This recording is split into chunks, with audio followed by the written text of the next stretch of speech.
ভাবছিলাম জায়গাটা কি সুন্দর মজার জায়গা। বক্সটা কি গান লাগে না? ভালো লাগে।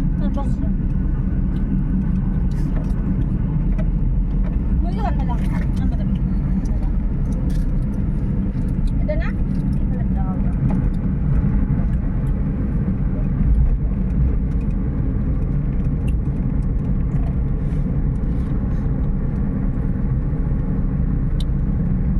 আসামের প্রাকৃতিক সৌন্দর্য, জঙ্গলে জঙ্গল চারিদিকে।